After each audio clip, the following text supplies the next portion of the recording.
আসসালামু আলাইকুম। অনেক সময় আপনাদের স্ক্রিন রেকর্ড করার প্রয়োজন হয় বিভিন্ন কাজে। তো সেক্ষেত্রে দেখা যায় আমাদের স্ক্রিন রেকর্ডটা যে দেখতেছে, যে ভিডিওটা আমরা করছি সেটা যে দেখতেছে, তার কাছে সবসময় আমাদের কার্সরটা ভিজিবল থাকে না। এই যে কার্সরটা ভিজিবল থাকে না কারণ দেখা যাচ্ছে তার স্ক্রিন সাইজ ছোট হতে পারে, অথবা যেই স্ক্রিনটা আমরা রেকর্ড করতেছি সেখানে ব্যাকগ্রাউন্ডটা লাইট হতে পারে।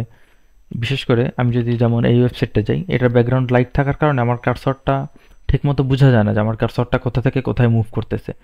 আরও যদি স্ক্রিন সাইজটা ছোট হয় যে দেখতেছে, তাহলে তার জন্য বোঝা আরও কষ্টকর। এই সমস্যা এড়াতে আমরা একটা এই কার্সরের পিছে একটা ব্যাকগ্রাউন্ড ইউজ করতে পারি যে কোনো কালারের। এই ব্যাকগ্রাউন্ডটা আমরা কিভাবে ইউজ করব সেটার জন্য আজকের ভিডিও। প্রথমে আমরা সার্চ দিব RW designer cursor highlight. Search দিলে আমাদের এখানে যে দ্বিতীয় রেজাল্ট আসছে আমি সেখানে যাচ্ছি। হাইলাইট কার্সর সার্চ রেজাল্ট, এখানে ক্লিক করার পর আমি এখান থেকে অনেকগুলো আছে, আপনাদের পছন্দ মতো সিলেক্ট করে নিতে পারেন। আমি প্রথমটা নিলাম, এখানে গেলাম, আমি এটা ডাউনলোড দিলাম। আমার এটা ডাউনলোড হয়ে গেছে। আমি এটাকে এক্সট্রাক্ট করে নিচ্ছি। এক্সট্রাক্ট, ওকে।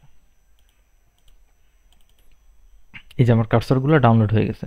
এখন এই কার্সরটা কিভাবে আমরা অ্যাপ্লাই করব, এজন্য আমাদের এখানে সার্চ দিতে হবে হচ্ছে মাউস সেটিংস। এখানে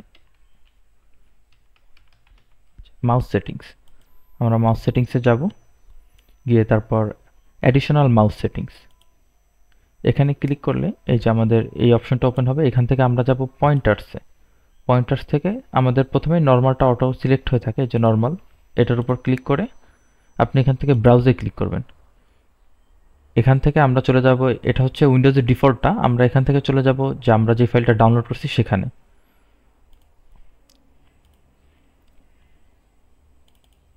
তো আমি আমার ডাউনলোড করা ফোল্ডারটা যাচ্ছি। এখান থেকে আমি এটা সিলেক্ট করে দিলাম, সিলেক্ট করে ওপেন, ওপেন তারপর অ্যাপ্লাই অ্যান্ড ওকে। দেখতে পাচ্ছেন যে আমার ব্যাকগ্রাউন্ডটা, কার্সরের ব্যাকগ্রাউন্ডটা চেঞ্জ হয়ে গেছে। এখন যদি আমি কোনো হোয়াইট ব্যাকগ্রাউন্ডের ওয়েবসাইটেও যাই, তাহলে দেখতে পারবেন আমার কার্সরটা ভিজিবল। যে ভিডিওটা দেখবে সে ভালোভাবে বুঝতে পারবে। তো এক্ষেত্রে একটা সমস্যা হচ্ছে, যখন আমরা কার্সরটা অন্য কোনো জায়গায় নেই যেখানে কোনো পয়েন্টার আছে, সেখানে আবার এটা চেঞ্জ হয়ে যায়। তো সেক্ষেত্রে আপনি আপনার পছন্দ মতো এগুলো চেঞ্জ করে নিতে পারবেন। যেমন টেক্সটের উপর নিলে যে কার্সর চেঞ্জ হয়ে যাচ্ছে, আপনি চাইলে সেই আইকনটাও চেঞ্জ করতে পারেন।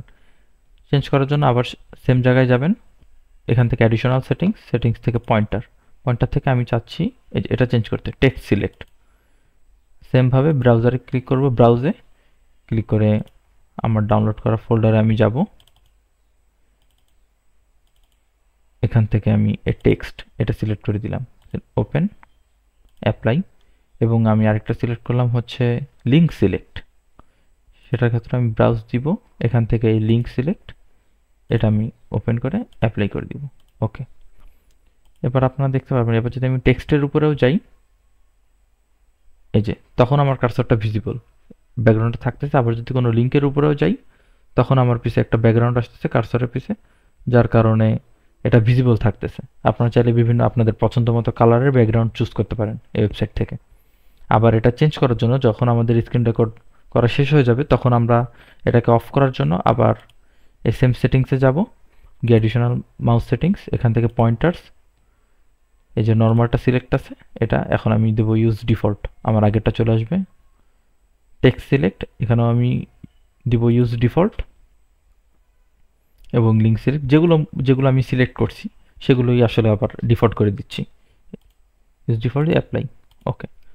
এখন আমার কার্সরটা আবার আগের মতো হয়ে গেছে। ধন্যবাদ।